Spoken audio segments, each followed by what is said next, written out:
crise econômica se ampliou bastante nos últimos 3 anos e o número de desempregados disparou. São mais de 14 milhões de brasileiros sem emprego. Para se sustentar, as pessoas precisam descobrir novas maneiras de ganhar dinheiro. E muitos trabalhadores só tiveram como opção migrar para a informalidade. A economia informal não paga impostos. A face mais visível da informalidade são os ambulantes e marreteiros, que fazem parte da cena urbana diariamente. Começa agora o Nas Teias da Informalidade, uma produção dos alunos do 6º semestre de jornalismo da UMC. Grande parte das pessoas busca a economia informal pela falta de emprego. Um desses casos é o de Beatriz Avelino Alves, de 22 anos, estudante de Relações Internacionais. Ela vende bombons pelos corredores da universidade. Beatriz está na economia informal não só pela necessidade de pagar suas contas, mas também para manter contato com as pessoas, que é algo que ela gosta. Eu vejo muitas vezes que as minhas clientes, a maioria, em grande porcentagem, nós temos essa necessidade de comer um doce. Então eu acabei por tentar. O que me levou a isso foi o gosto por conhecer gente nova o tempo todo. Cada pessoa uma história, cada história uma coisa nova. Eu fui demitida há menos de um mês e era a única forma que eu tinha de pagar as minhas dívidas. Me dá uma renda mensal razoável para poder pagar as minhas contas. Ana Lúcia, de 50 anos, é economista. Ela conta que o crescimento da economia informal se deve principalmente pela falta de empregos no nosso país. As pessoas se tornam informais por não ter outra opção. O crescimento informal no Alto Tietê se dá em função da falta de vagas na economia formal. Então, há essa migração desses profissionais para o trabalho informal, para geração de renda, né? Com o intuito de fazer face aos seus compromissos, né? Familiares e financeiros. Ana Lúcia dá dicas para quem está na informalidade e não consegue melhorar o seu negócio, e um conselho para quem deseja se tornar formal ou que quer voltar a trabalhar com carteira assinada. Bom, o profissional, quando ele está desempregado, ele tem que procurar se qualificar, né? A qualificação, ou então a questão do trabalho informal, ele pode se tornar um profissional autônomo, desde que ele procure um órgão competente, né, um SEBRAE, e faça todo um plano de negócios que viabilize a ideia dele de empreendedorismo. Ou voltar a ser empregado, né, mediante as leis da CLT, a capacitação profissional. Alexandre Correia, de 40 anos, é um outro exemplo. Ele é vendedor ambulante em frente ao MC, no centro de Mogi das Cruzes. Antes, usava o dinheiro das vendas para complementar a renda de sua família. Mas depois que foi demitido de seu antigo emprego, os doces se tornaram sua única fonte de sobrevivência. Alexandre está há 16 anos no negócio e teve que mudar o ponto de venda algumas vezes por causa da fiscalização. Hoje eu não sou ainda legalizado pela Prefeitura de Mogi para trabalhar. Porém, eu já fiz os cursos no SEBRAE que eles mesmos me deram, só que eles recusaram a minha licença para trabalhar.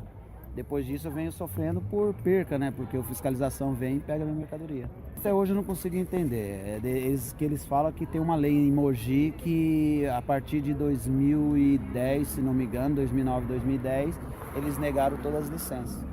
A legalização é um outro desafio quando se fala em economia informal. O consultor do SEBRAE, João Carlos da Silva, explica que a maioria dos negócios que envolvem economia informal são completamente clandestinos.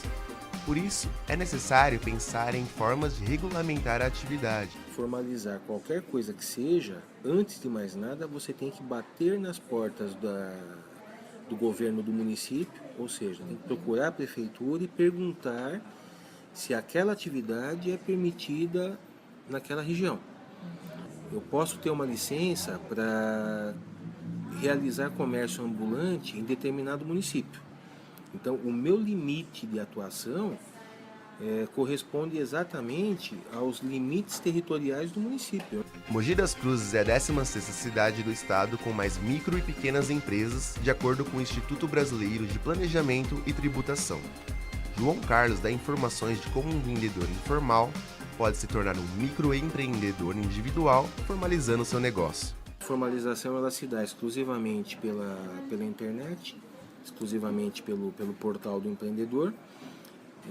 É possível você obter, né, o CNPJ, o certificado de condição, que substitui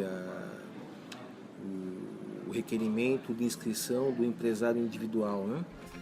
Pessoas com boa formação também caem na informalidade por causa da falta de emprego. Ao canal Futura, Thiago Silva, jornalista formado, diz que, pela falta de empregos, teve que optar por trabalhar por conta própria. Ele fala sobre as dificuldades. Desvantagem é não ter férias, 13º e outros benefícios. Se de repente ficar doente, não vai ter aquele auxílio. De positivo, fazer meu horário, escolher como eu vou trabalhar. Só preciso de um notebook, internet, posso trabalhar de qualquer lugar. Vinícius Vieira, de 22 anos, atualmente trabalha na informalidade com o comércio de sucatas. Ele resolveu trabalhar sozinho porque não via no seu emprego anterior oportunidades de crescimento.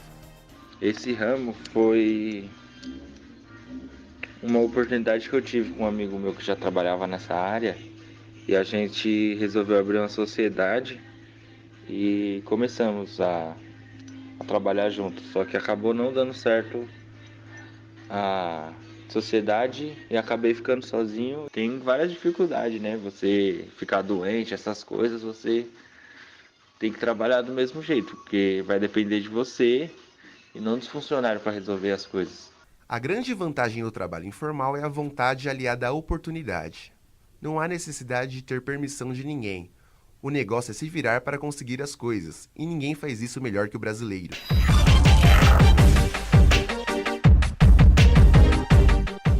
Estamos apresentando o documentário Nas Teias da Informalidade. No próximo bloco, os problemas da economia informal.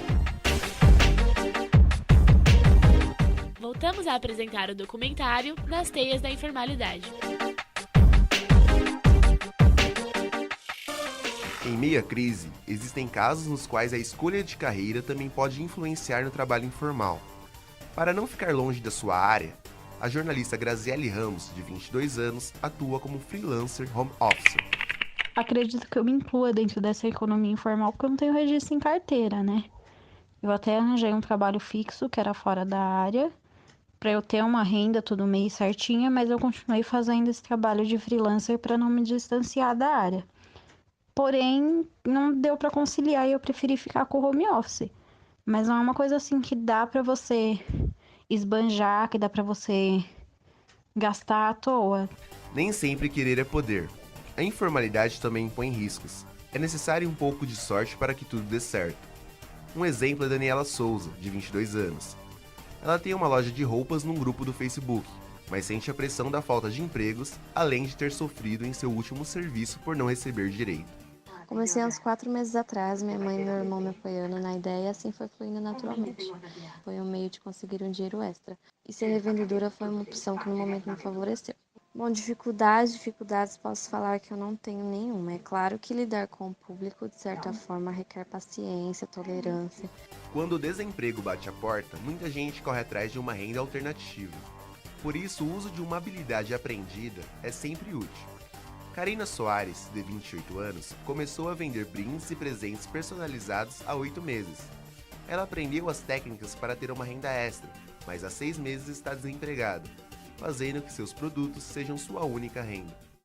Eu decidi seguir esse ramo, né, dos brindes e presentes personalizados, porque era uma área que eu achei assim mais acessível. E do retorno também, né, que é uma área que você abrange, né, desde as empresas, né, até aquela venda diretamente com a pessoa, uma experiência a mais, né, porque às vezes numa necessidade é importante você saber se virar. A informalidade também pode ser vista como sinônimo de bicos. Esse complemento de renda pode, mais tarde, ser o início de uma ideia maior, mas afeta diretamente a economia brasileira. Rodrigo de Moura é especialista em finanças. Ele conta como o aumento dos bicos pode balançar o país. Provavelmente está ocorrendo um aumento de trabalhos por bico. Esse aumento dos trabalhos por bico, fazendo bicos, é sim aumento da informalidade. E isso tende a se refletir, tá, no menor crescimento econômico. Tá? São empregos de baixo salário, tá, que geram pouco valor adicionado para a economia. O economista Paulo Levi, de 50 anos, vê pontos positivos no trabalho informal. A informalidade, ela é também uma reação a uma legislação trabalhista excessivamente rígida, tá certo? E que na ausência do trabalho informal, isso significaria que os trabalhadores não teriam nenhuma fonte de renda. Então o aspecto positivo é esse, tá certo? Ao conseguir contornar as restrições de uma legislação trabalhista muito rígida, você acaba criando as condições para que as pessoas consigam sobreviver, tá certo?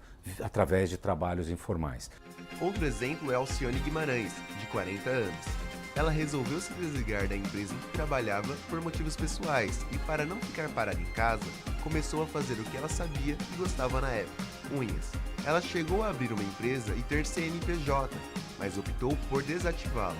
Eu escolhi essa profissão, esse ramo, porque eu gostava já. Antes de trabalhar, eu já gostava. Trabalhando por conta, também consigo conciliar tudo, assim, olhar meu filho, consigo cuidar da minha casa e consigo trabalhar por conta. Eu percebi que podia continuar trabalhando na área sem precisar do CNPJ ativado. A realidade da população do Brasil e do Alto Tietê não é diferente. Em 2013, em pesquisa realizada pelo IBGE, cerca de 90 mil moradores da região estavam na informalidade. Em 2017, esse número praticamente dobrou.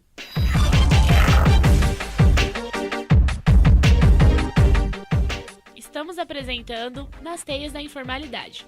No próximo bloco, a economia colaborativa e seus benefícios.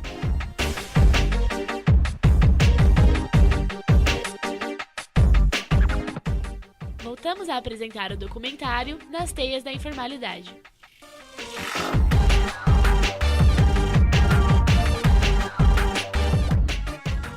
Em evidência hoje, a economia colaborativa facilita a troca de produtos e serviços sem focar ou visar apenas lucro. É uma nova percepção do mundo, auxiliando nos problemas ambientais e sociais. Essa prática também é uma interação de duas partes interessadas em ter acesso ao que um pode oferecer ao outro. Theo Ferraz, para o canal Viva Melhor, reconheceu a importância da economia colaborativa e explica como essa colaboração afeta a economia do país. A economia colaborativa é uma coisa um pouco difícil de definir porque não tem definições claras, tá? Formalmente, a economia colaborativa, ou pelo menos a definição mais acadêmica que a gente tem, negócios, realmente, empresas, né, que fazem negócios e prestam serviços ou criam produtos, mas que usam a colaboração de uma massa de pessoas que não fazem parte da empresa, né? Usam a colaboração da multidão. Um exemplo simples de economia colaborativa é o de Sara Souza, de 19 anos, que vende trufas na universidade para juntar dinheiro e se casar. Essa ideia surgiu de uma amiga que faz as trufas para ajudá-la. Quando eu decidi vender trufas na faculdade, foi uma ideia que eu tive em conjunto com uma amiga minha da igreja, né, que inclusive é a pessoa que faz as trufas para mim. E ela falou assim: Sara, eu quero te ajudar. Ela: olha, eu faço trufas e eu vou fazer para você vender na faculdade. Você faz um teste, se der certo, a gente continua, né? Se não, a gente pensa em outra coisa. E foi aí que eu comecei. Esse modelo econômico traz benefícios sociais. Alguns exemplos foram citados ainda por Theo Ferraz, que trabalha na plataforma Benfeitoria, que busca uma cultura mais humana, colaborativa e realizadora por meio de financiamento coletivo. Hoje você tem vários modelos que são baseados nessas trocas, né, nessa colaboração, nessa troca direta entre pessoas. Você tem uma série de formas de facilitar as trocas de pessoas para pessoas e algumas empresas conseguem gerar negócios com isso. Hoje, quando a gente fala dessa nova economia, a gente está falando de uma mudança na educação, a gente está falando em repensar a alimentação, a gente está falando em consumir do pequeno produtor, a gente está falando em novas relações de trabalho, relações que sejam mais humanas, mais horizontais. Independente do modelo de negócio, da forma de venda ou de como é seu contato com o cliente, uma coisa é certa: o brasileiro sonha com uma vida melhor. Em meio ao desemprego de 14 milhões de pessoas e de faltas de alternativas no mercado de trabalho, que agravam as questões sociais, a informalidade é, para muitos, o principal recurso para continuar levando a vida.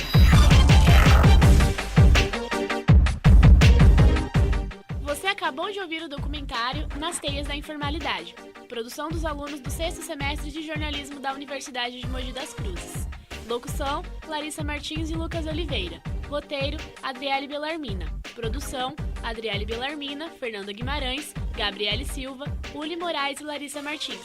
Sonoplastia: Alessandro Modunho e Gabriela Gonçalves.